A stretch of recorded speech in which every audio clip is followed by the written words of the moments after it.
peaceable and in good conduct during the sentencing, and especially once the sentencing is announced. If you don't think that you could do so, then please excuse yourself now. Otherwise, you may be held in contempt and spend the weekend with the Wayne County Sheriff's Department. All right.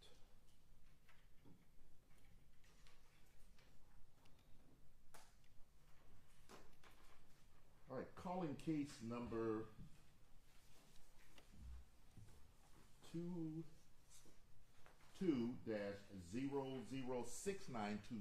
people of the state of Michigan versus Andrew Payne, here today for sentencing. Appearances for the record. Good morning, Your Honor. Kristen Cartwright on behalf of the people, P82411. Good morning. Good morning, Judge Brandon Control for the people, P87487. Good morning. And good morning, Judge. I'm Christopher Sinclair, 80512, appearing with and on behalf of Mr. Payne, who's present and standing to my left. Good morning to you as well, sir. Mr. Payne, can you state your name for the record? Good morning, Judge. Andrew Payne. Good morning, sir. All right, everyone can have a seat. We are here today for sentencing in this matter. Ms. Cartwright, who will be handling that? You or? I will, Judge. Okay, all right. Have you had an opportunity to review the pre-sentence investigation report and the guidelines? And if so, are there changes that you would like to note? Let's probably the easiest for you is to start off with the pre-sentence investigation report. I know there's some guideline issues as I read them and reviewed them on yesterday.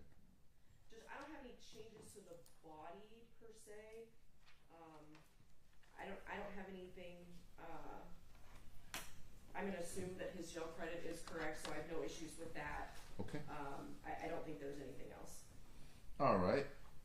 And as it relates to the guidelines. Judge, I did submit a sentencing memorandum for this court's order.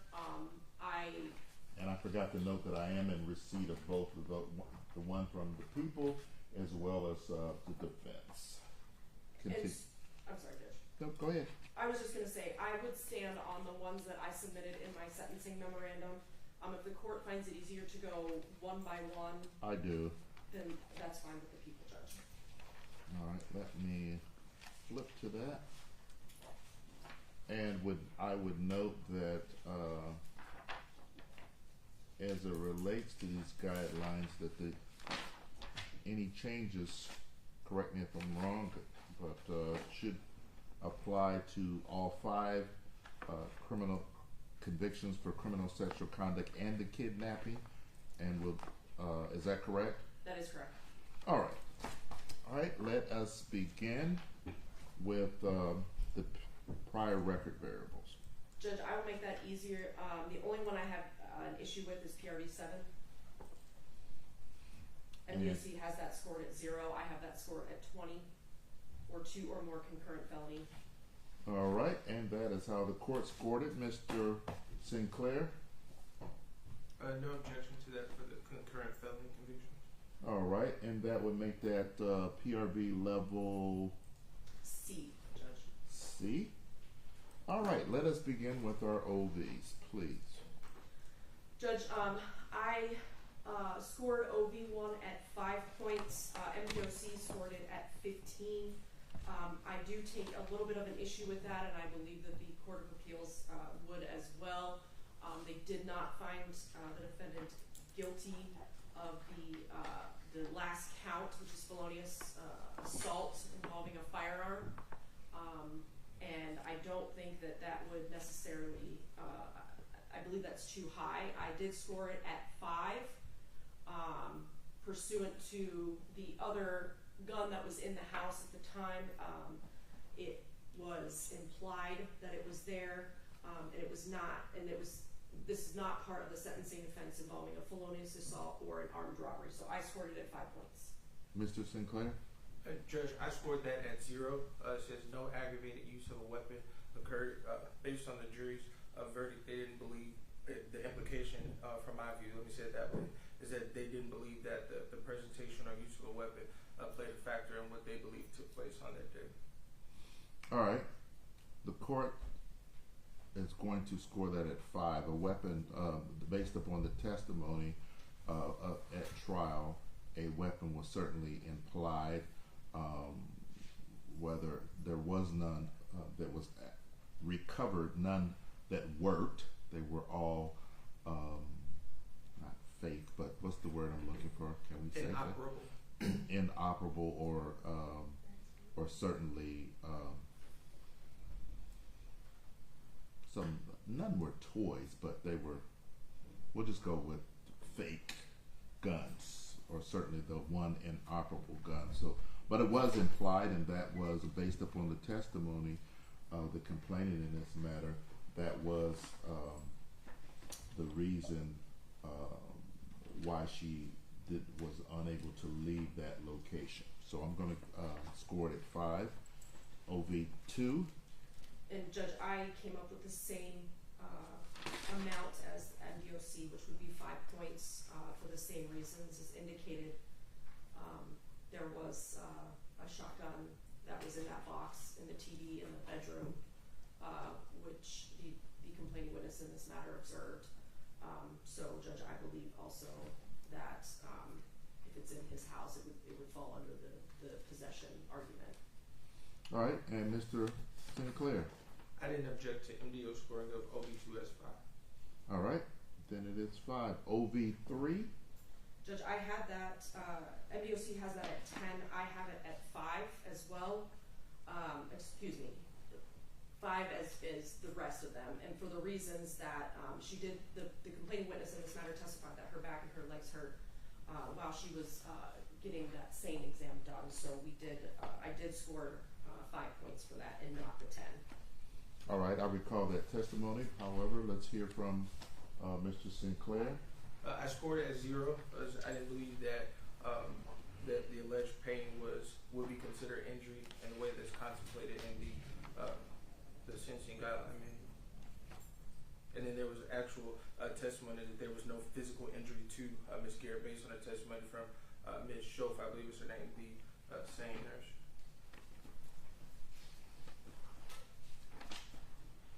Trying to find that same nurse testimony. I do recall testimony that there were, as the injuries that Ms. Cartwright just spoke on. In addition, Judge, she did indicate abrasions in the mouth. That's what I was recall. But Judge, Ms. Schoaf also testified that she wasn't able to say when those. The testimony was related to like some discoloration, like at the roof of her mouth or something like that, and she was not able to testify as to when that discoloration took place or what it was related to. What were your objections? I'm going to score that at 5. I do recall the testimony about the abrasions in the mouth and that hurt Miss is it Garrick? Miss Garrick, her body hurt, whether it was from jumping off the roof during her escape or something else that occurred while in that house for those 2+ days. So I am going to score that at 5. OV4. For OV4, Judge, we did score that as 10 points, which is in agreement with MDOC.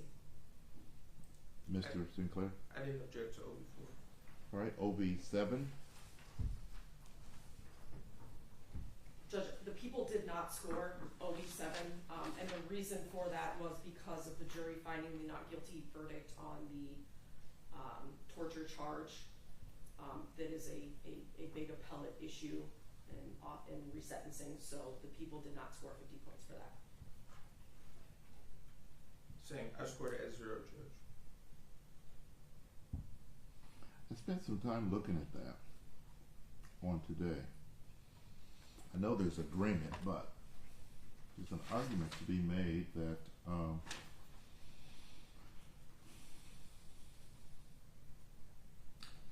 OV7 reads, is this the one? a victim was treated with sadism, torture, excessive brutality, or similarly egregious conduct designed to substantially increase the fear and anxiety a victim suffered during the offense. There is commas which make these all separate. Sadism or torture or excessive brutality or similarly egregious conduct designed to substantially increase the fear and anxiety a victim suffered during the offense. With that in mind, are people settled on that? I'm not pushing you. I did some research. If you're settled on it, I'll settle for it. Judge, I will tell this to the court. I have argued this issue in front of the Michigan Court of Appeals before. It is an issue that has been raised multiple times, and I know how the Michigan Court of Appeals and ultimately the Supreme Court would like to see this go, and I do fear that there would be an issue regarding sentencing guidelines and scoring the guidelines on conduct that was found not guilty by the jury in this matter. On the other hand, I understand also that there is an argument, I agree with the court, there is an argument to be made that the behavior in this matter would amount to the latter portion of that offense variable requirement. However, despite all of that, and the scoring of the guidelines, it would not matter in the end. Okay, I'll score it at 0. OV8. Judge, the people disagreed with this. The people have this scored at 15 points.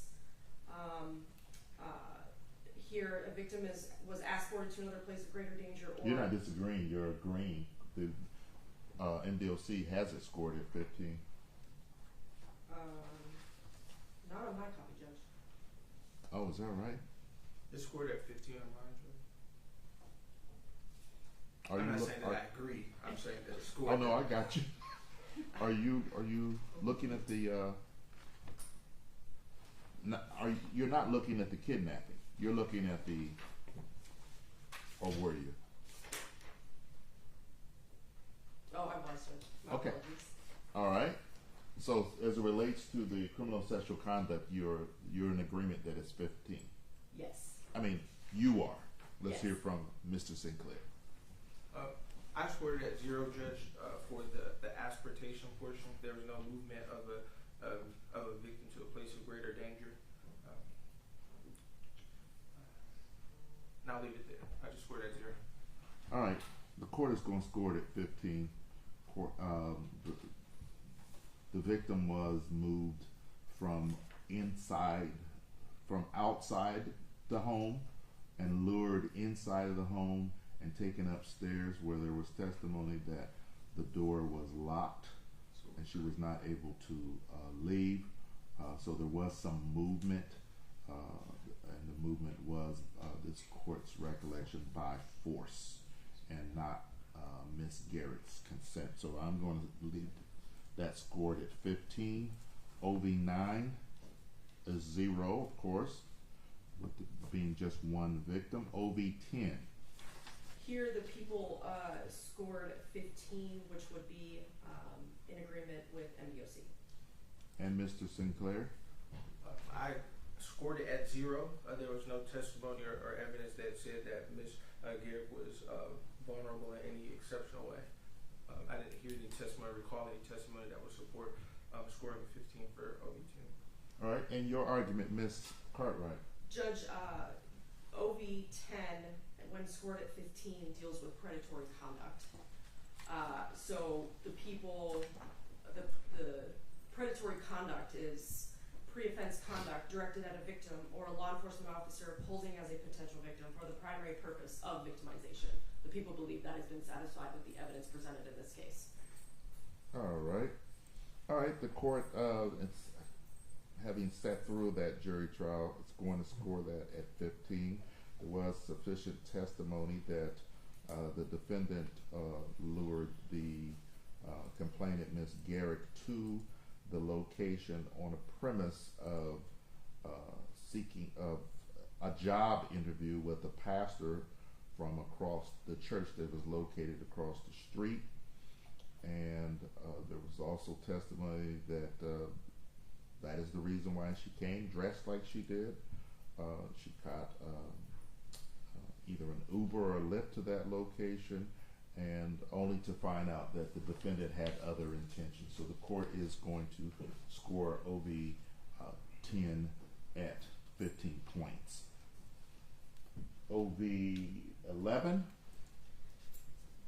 Here, the people are in agreement with MDOC and that the appropriate scoring should be 50 points on OV 11. Mr. Sinclair. I think 50 supports the manual's explanation of a score of 15. All right, then OV 11 is scored at 15 points. OV 12. I'm sorry.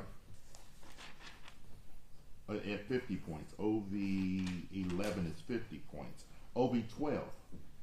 Judge, the people did not score OV 12 in this particular matter.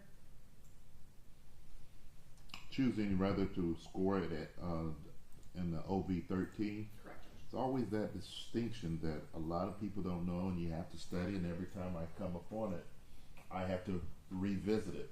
What's your take on OV 12 being scored at 0, Mr. Sinclair? I don't have an objection to it. All right, then OV 12 is properly scored at 0. OV 13, continuing pattern of criminal behavior. Judge, the people did score 25 points, as did MDOC, and we are in agreement with that. All right, that indicating that the offense was part of a pattern of felonious criminal activity involving 3 or more crimes against a person. Mr. Sinclair, what's the defense position? Not objecting based on MCL 777.431C. All right, thank you. So OV 13 is properly scored at 25. OV 14. Judge, the people actually are in agreement with the rest of the guidelines as scored. OV 14 at 0, OV 17 at 0, and OV 18 at 0.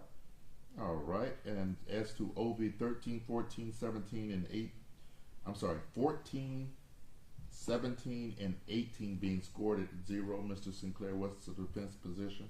No objection to 14, 17, 18 being scored at 0. All right. OV 19, the MDOC scores this at 15 points. Madam Prosecutor, what's your position? And for the record, it's threat to security of penal institution or court or interference with administration of justice or rendering of emergency services. 15 reading, again for the record, the offender use force or the threat of force against another person or the property of another person to interfere with, attempt to interfere with, or that results in the interference with the administration of justice or the rendering of emergency services.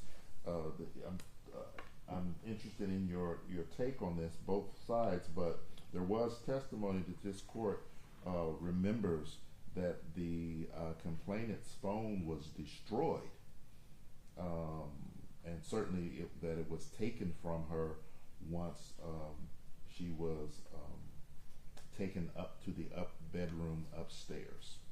Miss Cartwright? Yes, Judge, that is correct. The people would be asking for 15 points on OV 19. Mr. Sinclair? Candidly, I don't like a score of 15.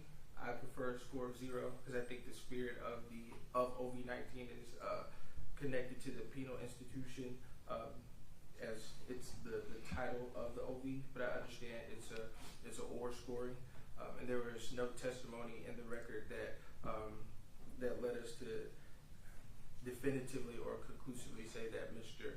Payne was the individual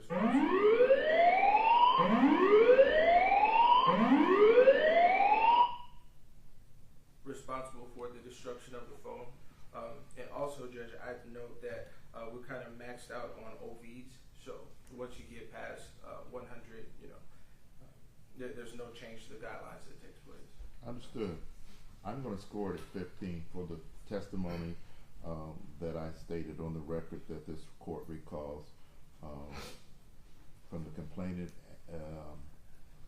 as well as I believe the phone was the phone. There was at least one phone found, but I can't recall that that was a complainant. It seems like that was a part of the evidence. There were pictures of a phone, pink or red in color was the cover.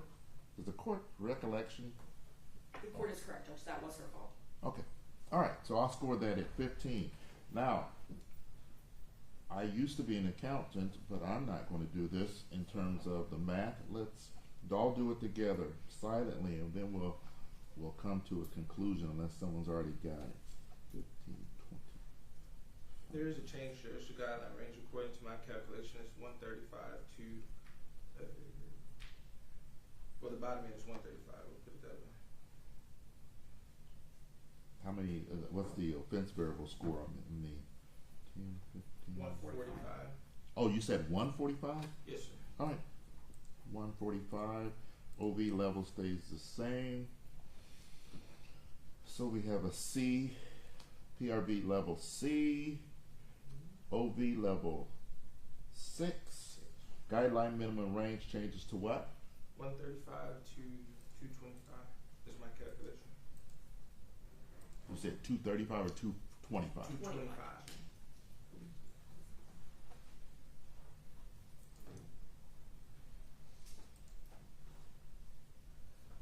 All right. Which are the exact ones that you had already in your sentencing memorandum? Outside of OB-19, yes, Judge.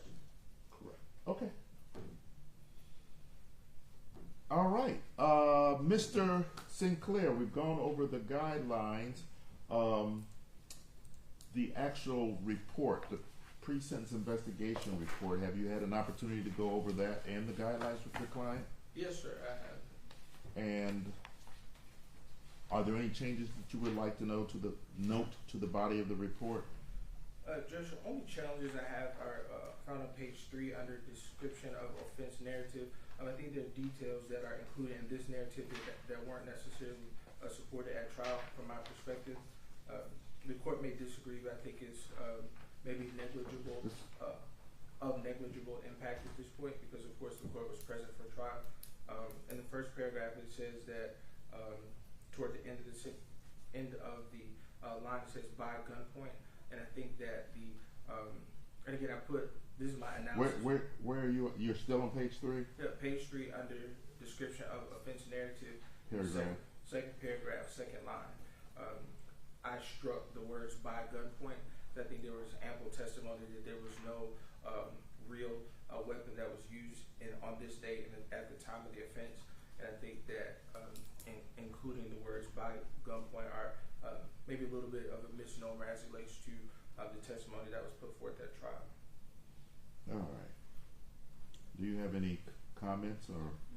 Just the only thing I would say, if that's, you should say that if you were the defendant, but Ms. Garrick, however, didn't know anything about that gun, so it is clear here that the jury believed the complainant witness in this matter. So the people, I understand what Mr. Sinclair is saying, but that the people believe that it is appropriate for this instance. As the top of that, under description of offense narrative notes, the following information was garnered from a police report. So the court notes that for the record, but we'll leave that as such. Okay. So the rest of my proposed changes are similar in nature, Judge. So like if the court looks at the second paragraph, fourth line, it says, where it says located in a locked bedroom, I struck or striked, whatever the proper English is, in a locked bedroom, because the testimony doesn't support that. The testimony was that the door was closed, and it needed like a tool to open the door. And in that same paragraph, I'm sorry. No, I said continue. Okay, and in that same paragraph, I proposed to strike, say it that way, no relationship in common with defendant, and I think it was ample testimony that Ms. Garrick and Mr. Payne knew each other from school.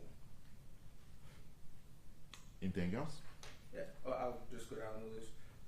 Paragraph, let's see, 1, 2, 3. Paragraph 4, just the same thing. and pointed a gun at complainant. I'm proposing to strike that.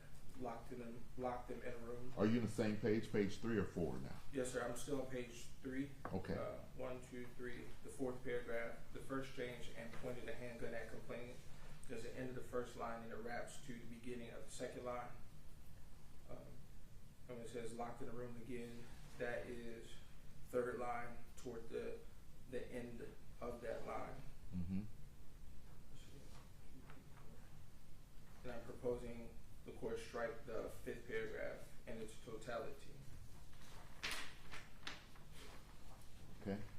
Turning to page 4, I'm proposing that the court strike, starting at the second line, to a smaller section of the back roof and jump to the ground. Okay. Second paragraph, we have statements here that weren't put forth at trial. We didn't hear from this specific witness. So I'm asking the court to, on the second paragraph of page 4, same section, starting at line 2, the attendant, I'm asking the court to strike everything from the attendant to the end of that paragraph. And those are the only additions, corrections, or deletions that defense would put forth for the court's consideration. All right, thank you. The court is not going to change it, but the record will reflect your request to change it. And again, court's not going to change it. The testimony is borne out by the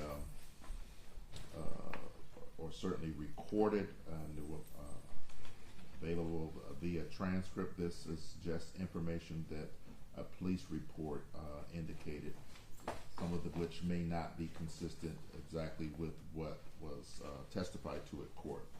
Thank you, sir. Okay. So we're going to do the following in the exact order.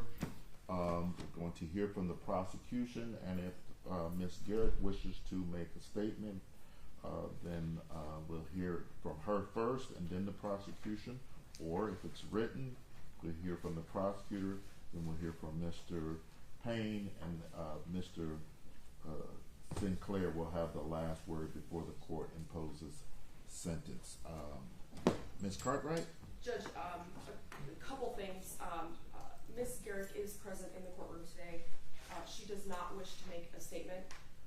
She would just relay to this court that she wishes to see the most maximum sentence allowable by law. As this court knows, I did write a sentencing memorandum with a sentencing recommendation in it, and I will relate to the court that I do believe that it is an appropriate sentence. The people are asking for counts, the following sentencing ranges as to counts 1 through 5, 15 to 30, to be started with the Michigan Department of Corrections. All of the SORA requirements, he would be a tier 1 registered sex offender. He would be required to have electronic monitoring for the rest of his life should he ever be released. And so we would ask that all of those conditions be imposed as to those counts. In addition, the people are asking that those counts run consecutive. So the 15 to 30 for each count relating to the criminal sexual conduct charge for a total of 75 to 150 years in the Michigan Department of Corrections. The people would ask that count 6, which is the kidnapping count. We didn't score the guidelines, but I believe they're a little bit less. You know what? We should score those. Do you want to quickly score those or finish your sentence so you can know where you were? Judge, and I'm fine with, I do know they would be,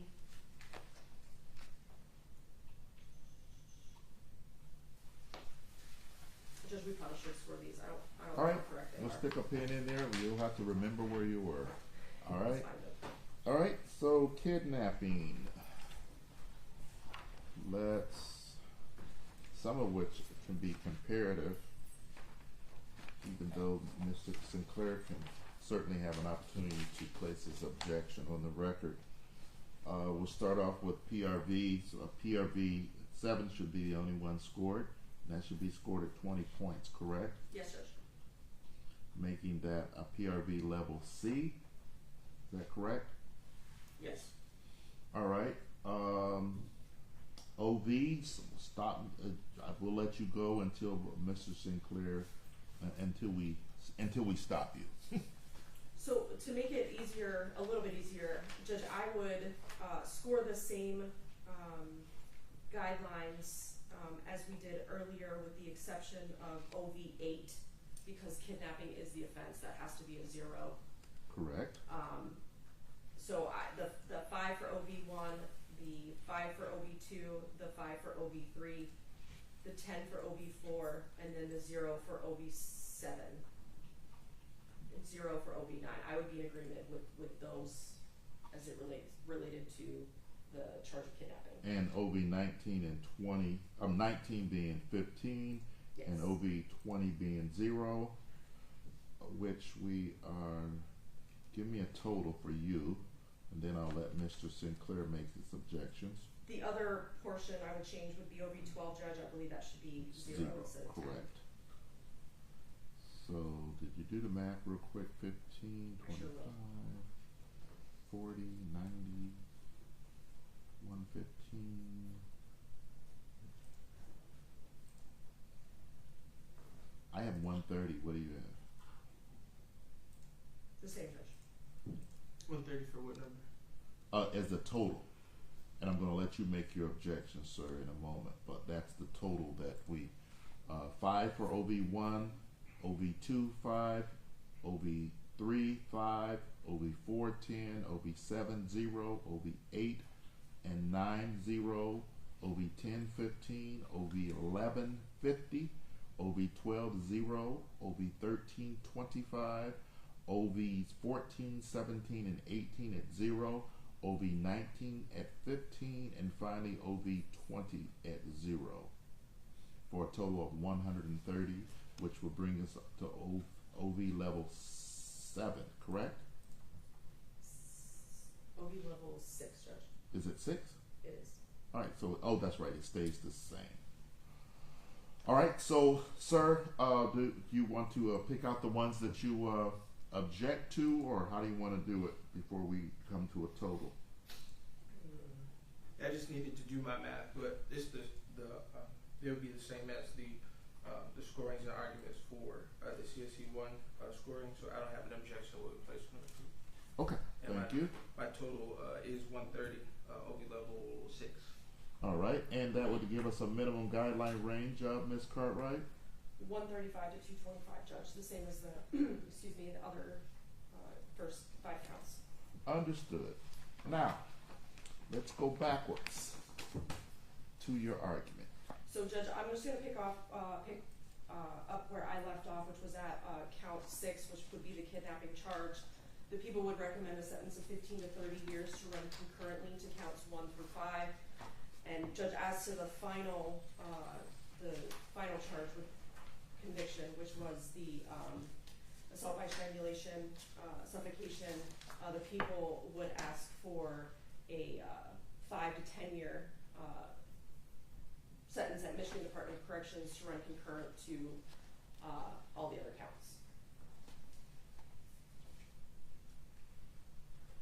Okay, thank you. Give me one moment.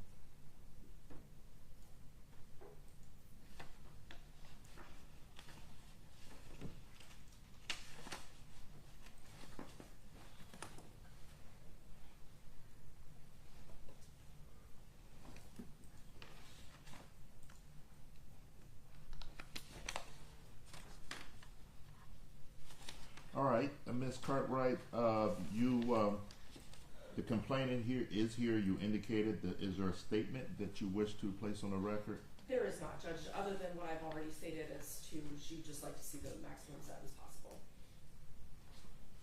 All right, thank you. And Mr. Payne, this is your opportunity to address the court regarding your potential sentence. If you wish to say something, you do not have to, and we can move on to Mr. Sinclair. But certainly you have an opportunity now, sir.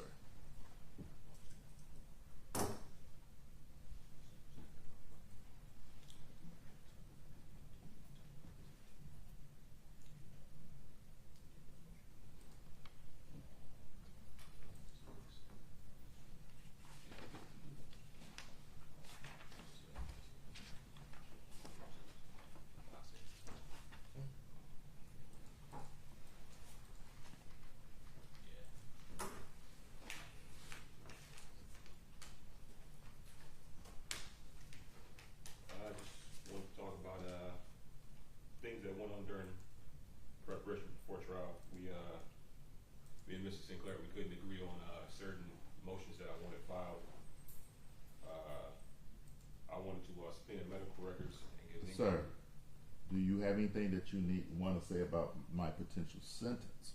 No, sir. That's what this time Oh, is sir. for. No, sir. Are you certain? Yes. I mean, I'm giving you opportunity, but we're not going to talk about, pre-trial matters, and certainly not matters that between you and your attorney. There's another opportunity to address that always. Is there something else, though, you want me to consider when making my decision as to your sentence, sir? No, sir. All right, thank you. You may have a seat. Mr. Sinclair? Thank you, Judge. Just briefly, I did write a sentencing memo on this in this matter. I stand primarily on the memo that I submitted to the court at the court's instruction. Of course, opposing counsel is asking for consecutive sentencing, and I think the major difference between what I'm asking for and what the people are asking for is I'm asking for concurrent sentencing. The bottom of the guidelines have us at, my calculation is 11.25 years, if my math is correct on that. Mr. Payne has served about 3 years in custody already. My memo asks for a sentence of time served in a way that's sensitive to the time that he's already served in Wayne County Jail, awaiting the time of his trial. So that's what I'm ultimately asking for, with a cap on the bottom end of the 11.25. Just briefly, as it relates to the testimony that was put forward at that trial, I think it's very significant that Ms. Garrett did testify that they had discussions about role play. She explained what her understanding of role play was, and I think it's from my professional, personal perspective, if I could say it that way, it's a very, very interesting case. One of I'll leave that part right there. It's a very, very interesting case, but I'm challenged by some of the information that was put forth. And I think there is a level of believability to the testimony that there was an agreement, and Mr. Payne did not follow through on his agreement to provide the money that was agreed upon based on his testimony, and that caused a shift in the outcome of the file. My intentions are not to re-argue a case or, say the jury comment unnecessarily so on what the jury decided.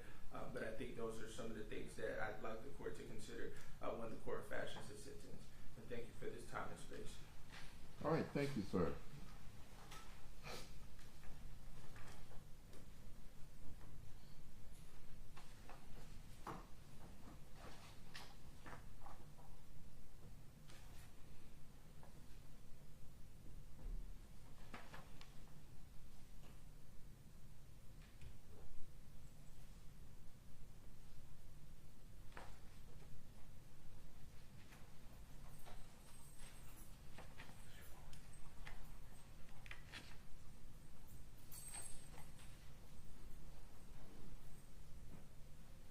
All right.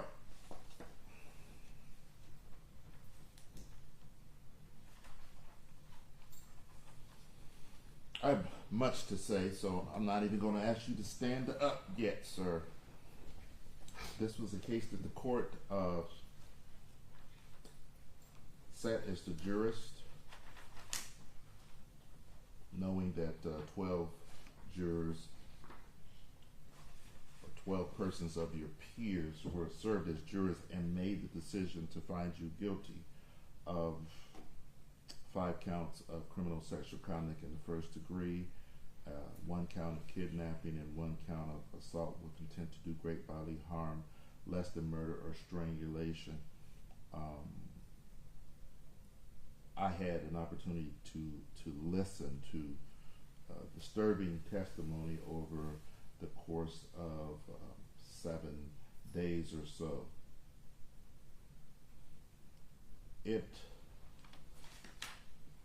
I will say this, I've been in criminal law for nearly 30 years, and it's one of the most disturbing cases that I have ever had an opportunity to either sit as a jurist or as an attorney on. If the court would note the following: if this was a case where a young lady who assumed that you were her friend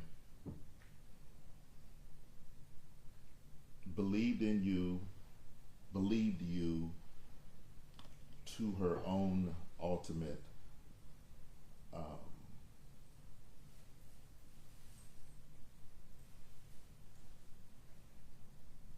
certainly to her own ultimate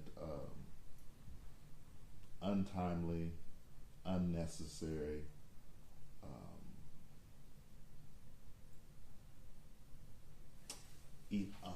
very eventful and disturbing rape. We don't say rape, we call it criminal sexual conduct, but this is what it was. And it was something that she certainly did not anticipate that would come from someone that she called a friend that she had met in school some years earlier at college, someone that she trusted. And sir, this young lady was subjected to this because you used your friendship with her to lure her to your house of horrors on the premise that she was going to be interviewed by a pastor, unbeknownst to whomever pastored the church that was across the street, and she was going to be interviewed at the home where you stayed, where all of the events occurred that you alleged, and you told her, and she believed you, was going to be renovated as an office building. She believed you so much so that she exchanged text and other communications with you because she wanted and needed a job to work with children, which was her love. She was a school teacher, and it was a job to supplement her income as a substitute teacher. She believed you, and she arrived there on that day by the way of either Uber or Lyft, only to have her life turned upside down by someone she called friend.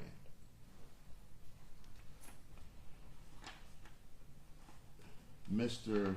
Payne, your conduct, your behavior, your deceit on that day and those 2 days and one morning was the kind of things that makes grandmothers clutch their pearls. Grandpas grab their granddaughters and hold them tight, not wanting the world to bruise them.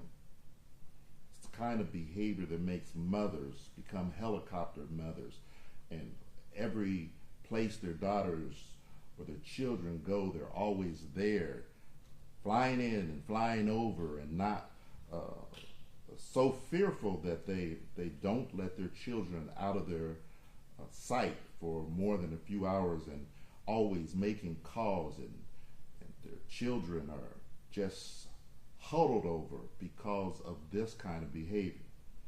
Your conduct on those 2+ days, Mr. Payne, was the kind of things that makes fathers lose sleep over, the kind that makes fathers become vigilantes over, the kind that makes fathers worry about whether their daughter is going to come home safely from social events, go to school and not be accosted. The kind of things that make fathers worry from the cradle to the grave. Your behavior was the kind of thing that makes young women afraid to go outside, to socialize with other people, and ultimately to not trust men. Your behavior on those 2 days, your deceit that led to all of those incidents that were testified to from that stand that the jury believed and found you guilty of.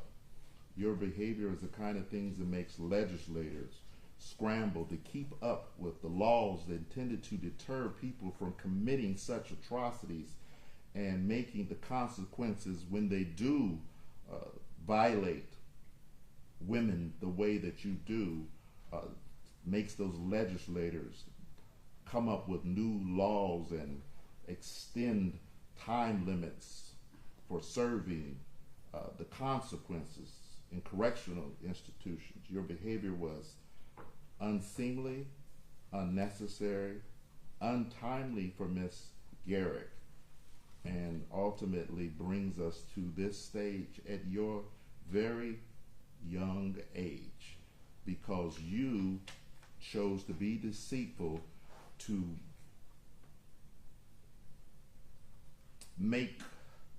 bring to fruition your fantasies. The testimony didn't support, nor did the jury buy that it was her fantasy, but it was your sexual fantasy that resulted in what happened to Miss Garrick during those 2 days of living hell that she had to endure at that nasty house, that house full of feces, the furniture, clothing, debris, all around that house. You subjected her to that, and she didn't deserve that. Your behavior is the kind of thing that makes judges scratch their heads in disbelief and lose precious sleep, contemplating what kind of sentence could I fashion that would even or sometimes even inadequately, but adequately in this case, address the egregious, immoral, savage, sadistic, and sexual deviant behavior that you subjected Miss Garrick to. And that brings us to the sentencing, sir, to the actual sentencing that I have contemplated for a few days, and I thought I'd listen to what Miss Garrick had to say, and I hear what she said via the prosecutor. We've gone over the guidelines, and here you are and here I am, sir. And it's not something that I relish doing, but the law requires a response to the kind of behavior that the jury said that you were guilty of. Can you stand, please, sir?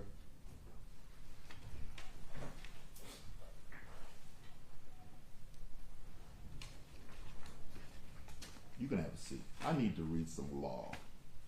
I'm a judge who certainly foundation of what I do is based on the law.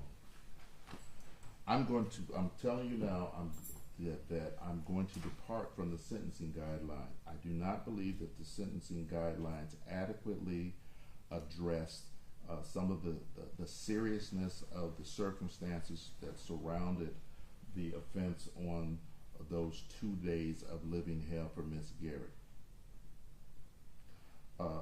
The seriousness of those offense, all of the sexual toys that you used to violate Miss Garrick, the circumstances of being locked in a room, her bag taken that had her phone in it, and unable to call loved ones or anyone to tell where she was, the circumstances of the degradation that you subjected her to,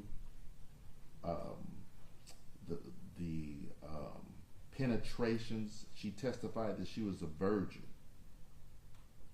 that she hadn't had sexual relationship with a man, and you took that from her. And so the court doesn't believe that the guidelines adequately address the seriousness of the offense that you committed. As well, the court believes that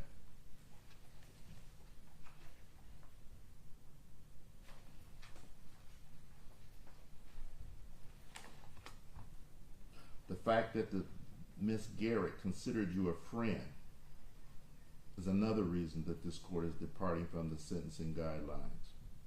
You had a relationship with her that was established in school.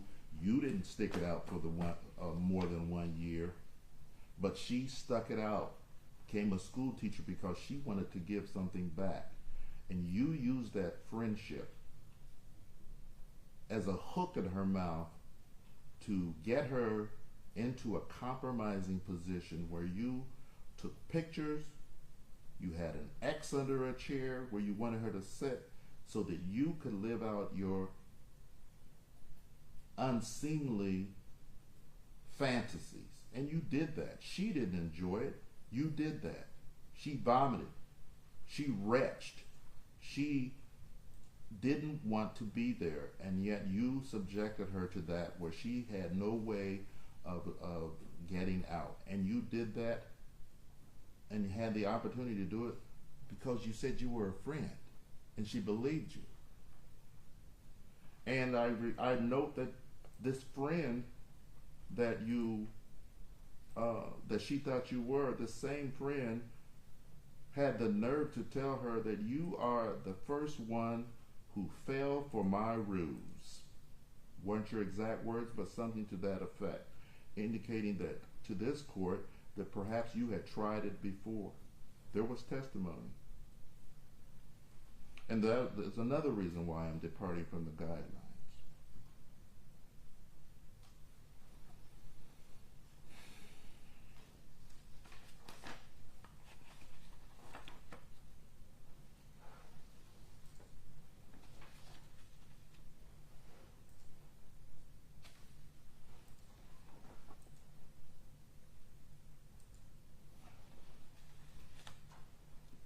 This court also believes that the guidelines don't adequately address the psychological injury to Miss Garrett. Yes, the court hasn't heard from Miss Garrett, but all indications from the pre-sentencing investigation report and certainly from the prosecutor is that the victim is undergoing psychological counseling that this court can only surmise that will make generous attempts to assuage the hurt, the fear, the anguish that she feels, but sometimes that psychological injuries extend for the rest of their lives and make them wary of people, wary of men, wary of social settings and situations where they might otherwise feel at ease. And so that's another reason why the court is going to depart from the guidelines. The severe impact of that assault on Miss Garrett. 2 days assault, and leaving her while you went over to your boy's house to wash your clothes, do a little laundry, and play more video games. And the testimony was that you played video games during this 2-day sexual fantasy of yours. You, while she lay on a bed that was a mattress that's on bricks, that you sat over the side near the door, guarding the door, because you had the other the guns, the shotguns, the instruments to confine her and put her in fear of being harmed. You sat by the door playing video games because you thought the whole thing was a game. You thought that entire weekend of hell was a party or a fun. It's something that you made up in your mind, and you decided to include Miss Garrett. And so, sir, I am going to depart from the guidelines for those reasons, because I do not think that the guidelines adequately address those things that I have already indicated for the record.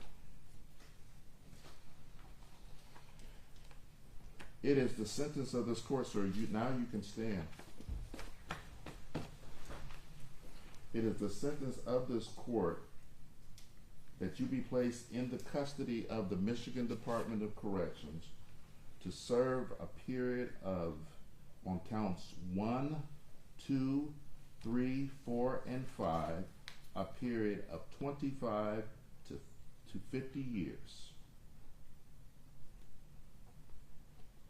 on each of those counts. And those counts, sir, will run concurrent to each other. Counts 1 through 5, 25 through 50 to run concurrent. However, as to count 6, kidnapping, it is the sentence of this court that you also serve a period of time of 25 to 50 years on count 6, kidnapping, to run consecutive to the 25 to 50 years on counts 1 through 5. One moment.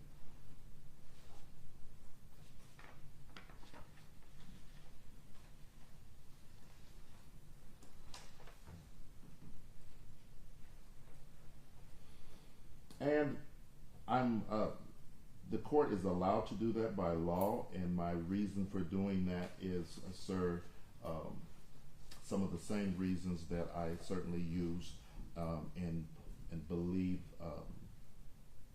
undergird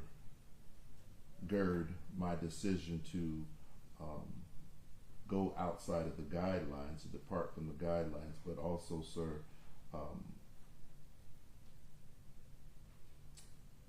there was a statement that you made, and certainly the behavior that followed it, according to Miss Garrett, that she was going to be your sex slave for as long as you desire. And in addition to the things that I've already noted for the record, that your behavior showed exactly that. You left to go do laundry, and rather than, if it's a sexual fantasy that she shared, rather than let her go, it's her testimony that you locked her in. And when the police got there, the evidence tech and the testimony from the police was that the door was fitted with a lock, whether it was locked then or not, because there had been a time delay between the time that that Miss Garrett was able to jump down off of 2 stories to run to her safety, first to Kentucky Fried Chicken and then seeing someone close. It is this court's opinion that those words and your conduct and how you left her suggested that you had intended to use her and abuse her for as long as you desired, and that is the reason why I am making those the counts that I indicated consecutive to one another.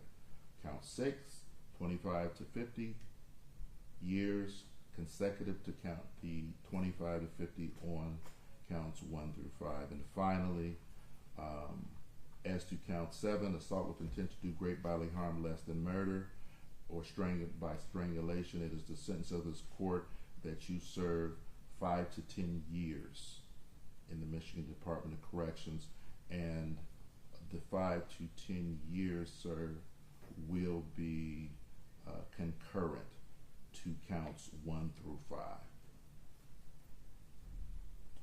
In addition, you must not live in a residence where any individual age 17 or under stays or is cared for. You must not provide care for any individual age 17 or under. You must, I did see that you had registered, but you must register the criminal sexual conduct in the first degree is a tier 3, is classified as a tier 3 crime with a lifetime duration of being registering with the Sex Offenders Registration Act. Unfortunately, the probation didn't add. Is there something else that goes along with that? Judge, I did just see that it does not have the lifetime electronic monitoring should defendant be paroled. All right, and there will be lifetime monitoring under the Sexual Offenders Registration Act once you are, if and when you are paroled. You must pay crime victims assessment in the amount of $130. You must pay court costs of $1,300. lastly, you must pay $68 state costs. Those are the terms of conditions of your sentence, sir. The court has concluded this. Is there anything else from the lawyers? Not for people judgment. What are your appellate rights? All right, there are no appellate rights as the jury found him guilty. There's appellate rights that are certainly appealed as of right, but none that I read. All right, state costs of $68 times 7. I called my own probation agent late last night because whomever created this report was missing something. How much is that total? $476 state cost. One moment. Thank you. You will receive jail credit. By statute, the jail credits only apply to counts 1 through 5, as I gave you the same sentence on them. Actually, no, it applies to count 1. I just read that this morning. The jail credits only apply to count 1, and let me get the citation again. I follow the law here. Okay.